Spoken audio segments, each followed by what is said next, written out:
du procès en appel de Khalifa Sall et compagnie. Oui, un coup de théâtre, c'est comme ça que l'AS et Réumi qualifient ce qui s'est passé hier au procès en appel de Khalifa Sall et compagnie. Les journaux ont été surpris par le réquisitoire du procureur général Lansana Diaby qui a déclaré que le Sénégal doit respecter les décisions de la Cour de justice de la CEDEAO. L'AS, comme les autres journaux, rapporte ces propos selon lesquels si nous ne respectons pas ces traités, nous allons vers un chaos communautaire et aucun des États n'y a intérêt. L'Obs rapporte que, faisant dans le clair-obscur, le procureur a rejeté la faute sur l'État du Sénégal et a affirmé qu'on ne peut pas attraire la justice à la juridiction africaine, mais c'est plutôt l'État qui a violé les traités qui le lient à la CEDEAO qui a été attrait devant cette juridiction supranationale. Il a aussi rappelé que la Cour de justice de la CEDEAO n'est ni une juridiction d'appel, ni une juridiction de cassation.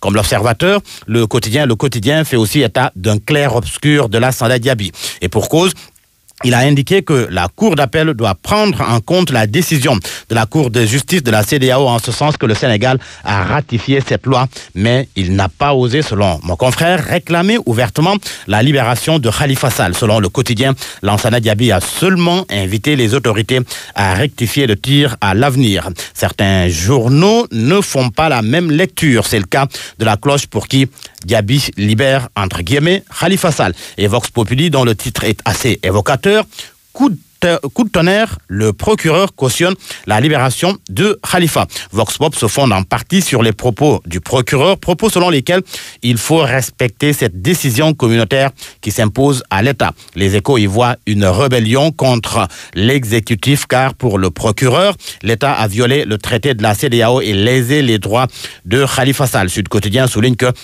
le procureur général invite la Cour à prendre ses responsabilités. Au final, le procès est suspendu pour une semaine afin de permettre à la défense de fournir à la Cour la décision de la CEDEAO. Les avocats, selon enquête, les avocats de la défense ont une semaine donc pour disposer de l'arrêt de la Cour de justice de la CEDEAO. Le journal Enquête qui voit en cette décision une sagesse de la part du président de la Cour, Demba Kandji, qui, selon Sud Quotidien, tranche le 18 juillet pour le Soleil, Khalifa et compagnie fixés sur leur sort mercredi. Et l'on parle à présent politique avec Walf Quotidien qui s'intéresse à la manifestation de l'opposition, manifestation prévue demain vendredi.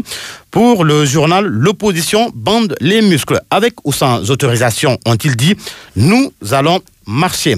En politique toujours, Macky Sall au secrétariat exécutif de l'APR. Le sujet fait la une de l'Observateur. Je ne subis aucune pression, a-t-il fait savoir. Rien ni personne ne peut m'empêcher de poursuivre la reddition des comptes. Nous avons la majorité, la légitimité. Pourquoi laisser le terrain aux affabulateurs? Nous nous intéressons à présent aux questions santé avec le journal Source A qui titre ce matin « Les malades du cancer replongent dans la galère à l'hôpital Le Dantec ». La raison, selon Source A, le radiothérapie de 2,8 milliards est tombé en panne. Et pour terminer, la Coupe du Monde qui va prendre fin dimanche prochain. On connaît l'affiche de la finale France-Croatie pour l'apothéose selon le quotidien Record qui ajoute que Belgique-Angleterre pour la 3e place. Le journal Stade donne la parole à Karambodj après l'élimination du Sénégal, élimination très précoce d'ailleurs. Karambodj qui était sur le banc au Mondial, il confie au journal Stade qu'on l'a sacrifié pour l'intérêt de certains.